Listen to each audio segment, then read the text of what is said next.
We have all heard the story of George Washington and his father's cherry tree.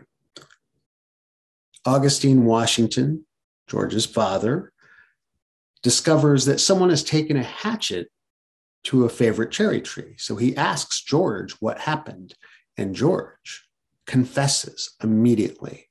"You know, I cannot tell a lie." He tells his father, "I cannot tell a lie." Well, here's the thing. It actually is a lie. It's not a true story. So where does this founding myth come from?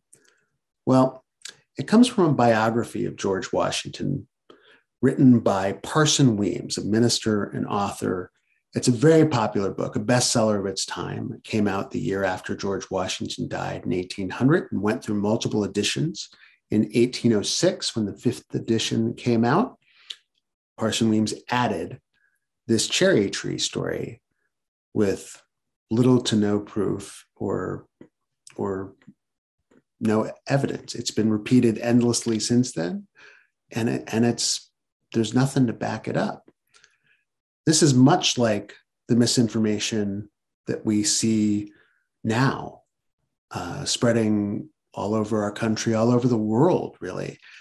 And how is it in this time of abundant information that we are being swamped with so much misinformation? We have the internet and these devices that put a whole world of information into our pockets, and yet misinformation continues to flourish. The coronavirus is a great example, which the World Health Organization refers to as an infodemic, with outlandish claims about the origins of the virus, as well as vaccines and treatments that are with people worrying about whether the vaccine is a way for people to inject microchips into our bloodstreams. That's where we've gotten in our public discourse today, even in this era of abundant information. Well, this is what fact-checking journalism was intended to deal with. Fact-checking journalism is journalism that debunks rumors, hoaxes, and other forms of fraudulent information. And it also examines and challenges the accuracy of statements made by prominent public figures, influential public figures and institutions, particularly people in politics and government. Now, there are other meanings for the term fact-checking, and I should be clear about that. In the early 20th century, news organizations created fact-checking teams, but those were an internal editorial process. That was about proofreading news stories before they were published or broadcast and making sure they were as accurate as possible. Again, the modern definition of fact-checking is not about what news organizations publish. It's about correcting the record when other institutions and people say things that are not accurate or truthful.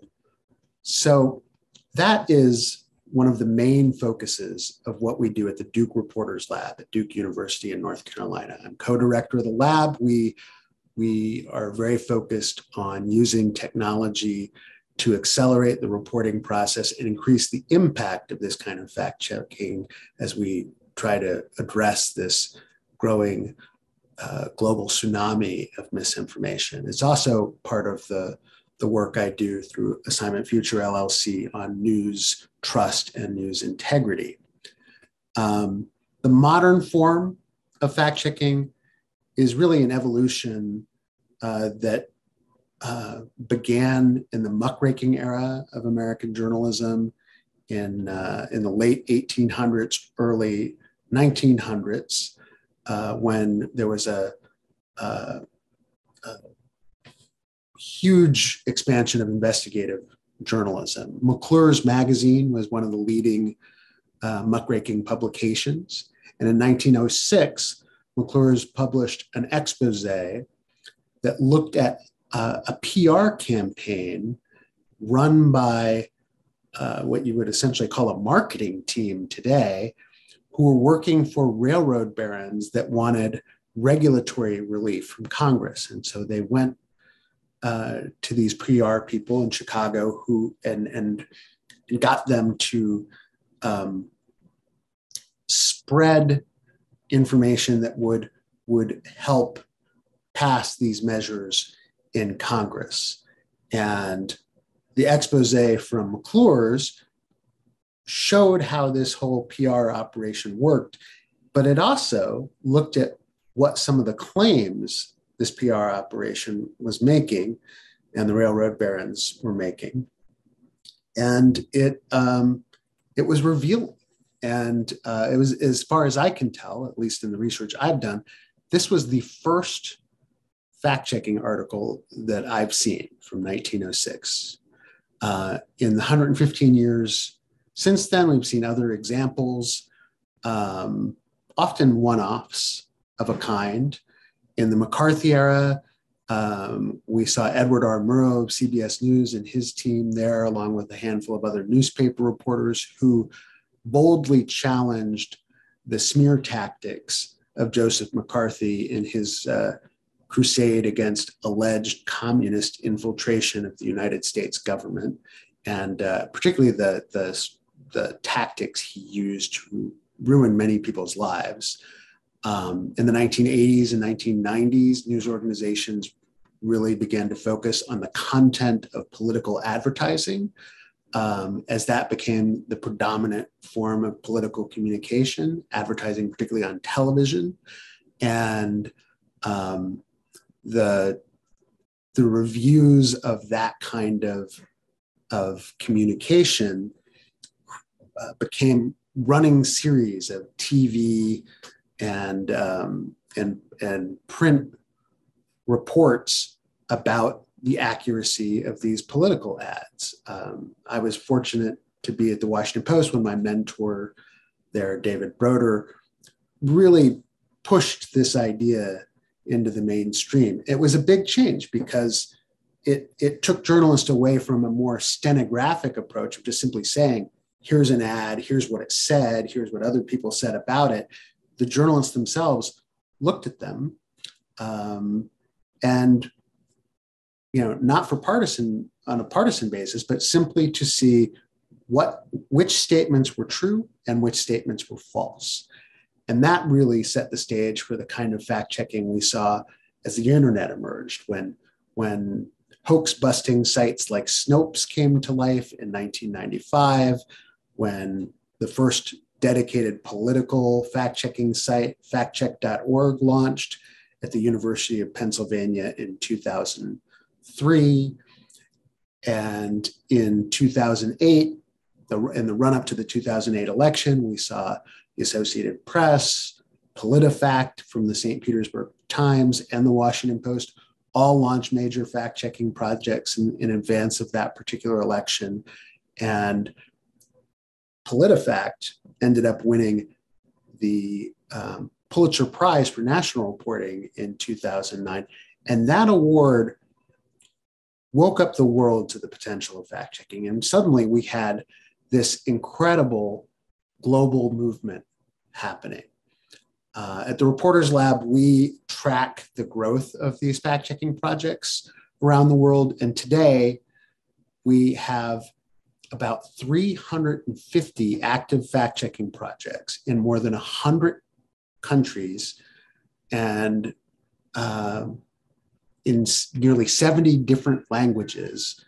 And it's remarkable for us just to watch as these sites come to life to deal with this global information crisis. So, problem solved, right? We have hundreds of fact-checking projects. We have it spread all over the world. Everything's great. Well, PolitiFact would actually give me a pants on fire for making that claim, because the truth is, there are a lot of limitations to what fact checking can do. And the number one limitation is it's just impossible for any of these organizations to keep pace with the entire internet and its ability to spread misinformation so fast and so far. There are not enough fact checkers in the world to address that, and even the technology efforts we've made to try to increase the speed and impact of fact checking can only take us so far. Fact checking reminds us to be wary of what we read and see and hear, and that's a great thing. It flags a certain number of stories and reminds us that we should be very, very skeptical. And there's a lot of evidence we've seen in academic research about how effective fact checks are at convincing people that things they might otherwise believe and take as gospel isn't really all that valid. But again, there's just not enough fact checking to keep up with what the problem is. So in the absence of fact checking, what can we do? Because our brains are not very helpful with this. Confirmation bias, motivated reasoning, it clouds our understanding of things. And while it's great that a fact check can correct some of that, if there isn't a fact check at hand when the misinformation appears in front of us, then our brains don't always intercept the misinformation the way we would hope. There's also a huge difference in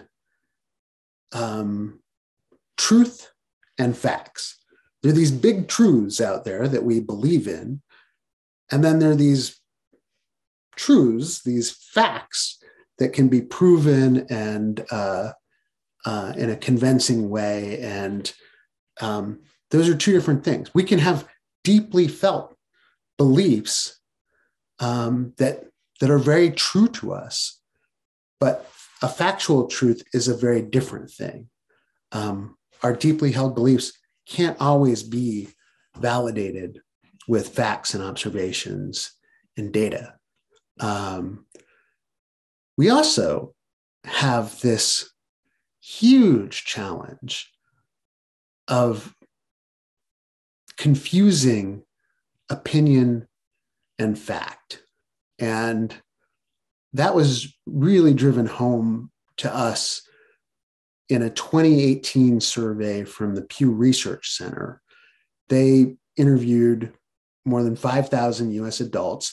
And what they had them do was they presented 10 news-related statements to the survey participants and had those participants categorize these 10 statements as factual statements or statements of opinion. And the results were a little disheartening because about a quarter of the people surveyed really struggled with making that differentiation. Now, I could look at that a different way and say, well, 75% of the people who took this survey accurately discerned which statements were factual and which statements were matters of opinion.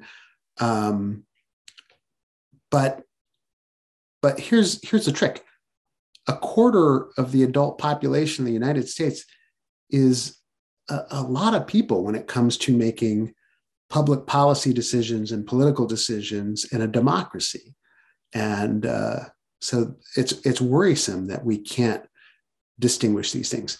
More worrisome in this Pew survey was a very partisan finding, which was that if you were a Democrat or a Republican in this case, if a political statement was aligned with that person's political ideology, if the statement supported their political belief, the participant was more likely to categorize that statement as a factual statement, even if it was really an opinion statement.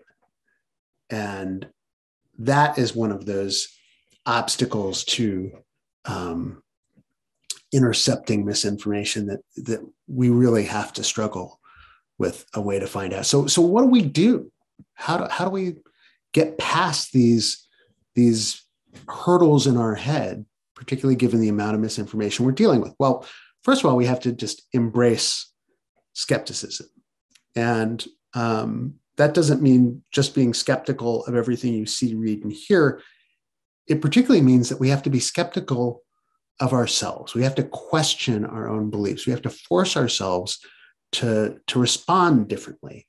When we find ourselves being activated by some outrage in the news, when we can't find corroborating evidence, we need to go and do some searches and pause ourselves before we hit share on some information, just because that headline speaks to those deeply felt beliefs that we each have.